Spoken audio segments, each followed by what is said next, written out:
আমি এই মুহূর্তে রয়েছি রাজবাড়ী জেলা যে ক্যানাল ঘাট রয়েছে সেই ক্যানাল ঘাট এলাকা। আমি আপনাদেরকে দেখাবো যে এই যে ক্যানাল ঘাটে আমার পিছনে দেখছেন বিভিন্ন ট্রলার রয়েছে। এই ট্রলারের যোগে কিন্তু বিভিন্ন লোক, গরু, ছাগল এবং এরা যাতায়াত করে থাকে। আর আরেকটি কথা বলবো যে এখানে কিছু মাছ ধরার নৌকা রয়েছে, কিন্তু আপনারা দেখতে পাচ্ছেন যে এই পদ্মা নদীর পানি কিন্তু ধীরে ধীরে বৃদ্ধি পাচ্ছে। আর এই বৃদ্ধি পাওয়ার কারণে কিন্তু প্রায় কয়েকটি গ্রাম পানি বন্দী হয়ে পড়ছে এবং তাদের কোনো দুর্ভোগ সীমা নেই।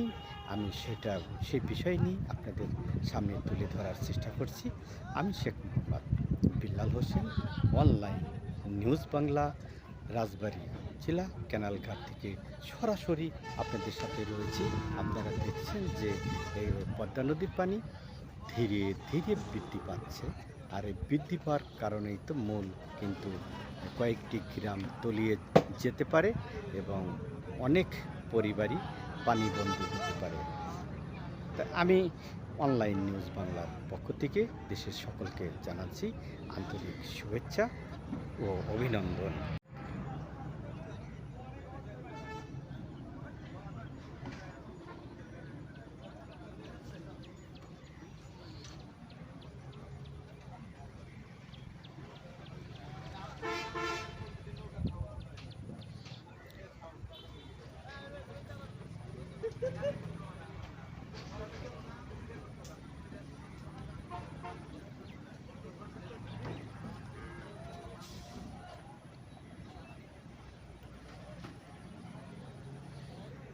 এই মুহূর্তে রয়েছি রাজবাড়ী জেলা দৌলতদিয়া ক্যানাল ঘাট। আপনারা দেখতে পাচ্ছেন যে এই দৌলতদিয়া ক্যানাল ঘাট, এখানে শত শত গরু, ছাগল নেমে থাকে রেগুলার। আর সে সাথে আমি আপনাদেরকে একটি মেসেজ দিতে চাচ্ছি যে বিষয়টি নিয়ে আমি এখানে আপনাদের সম্মুখে হয়েছি। আপনারা দেখতে পাচ্ছেন যে এই সামনে যে পরাপর একটি গ্রাম রয়েছে এবং পাশে বেশ কয়েকটি ৩-৪টে গ্রাম রয়েছে। এরা কিন্তু পদ্মা নদীর পানি বৃদ্ধি পাচ্ছে, কিন্তু এরা ধীরে ধীরে পানিবন্দী হয়ে যাচ্ছে। আর এই পদ্মা নদীর পানি কিন্তু বর্তমান এখন বৃদ্ধি পাচ্ছে ধীরে ধীরে। আমি সেই বিষয় নিয়ে তুলে ধরছি আপনাদের সামনে। আপনারা যে যেখানে আমার সাথে রয়েছেন আমি সকলকে জানাচ্ছি আন্তরিক শুভেচ্ছা ও অভিনন্দন অনলাইন নিউজ বাংলার পক্ষ থেকে। আপনারা দেখছেন যে এই পদ্মা নদীর পানি বৃদ্ধি, এই বৃদ্ধির কারণে কিন্তু ৩-৪টে গ্রাম রয়েছে এবং পানি বন্দী হচ্ছে, আবার বিভিন্ন জায়গায় কিন্তু ভাঙন ধরছে। আর সেই ভাঙনের কবলে পড়ছে বেশ কয়েকটি গ্রাম দৌলতদিয়া ঘাটের মধ্যে রয়েছে এই ভাঙনের স্থান বিভিন্ন এলাকায়। তা আমি তুলে ধরলাম আপনাদের সামনে বিস্তারিত। আমার সাথে থাকুন। আমি আপনাদেরকে সকলকে জানাচ্ছি আন্তরিক শুভেচ্ছা অভিনন্দন প্রিয় দেশের সকলকে। এই মুহূর্তে রয়েছি দৌলতদিয়া ইউনিয়ন যে ১ নম্বর ওয়ার্ডের সামনে বা ক্যানাল ঘাট এলাকা।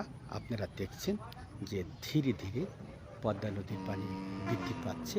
আর এই বৃদ্ধির কারণে কিন্তু অনেক লোকই পানি বন্দী হয়ে পড়ছে এবং এরা পানির বৃদ্ধি পাওয়ার কারণে আতঙ্কের মধ্যে এই গ্রামবাসীরা তারা জীবনযাপন করছে।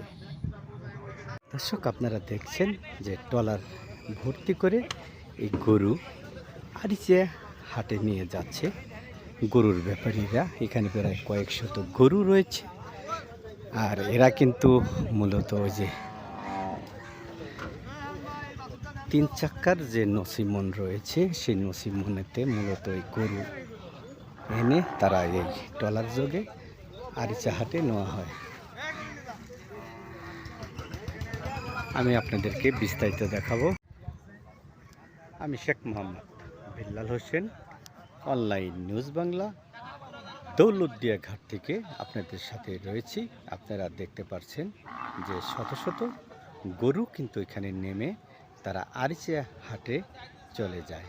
যদিও পদ্মা নদীর পানি বৃদ্ধির কারণে ওইখানে রোডে কিছু কাজ চলছে, যার কারণে কিন্তু গরুর যে ব্যাপারীরা রয়েছে তারা কিন্তু মূলত এখন একটু ঝোঁকের মধ্যে রয়েছে, যেহেতু নদীর পানি বৃদ্ধি পাচ্ছে।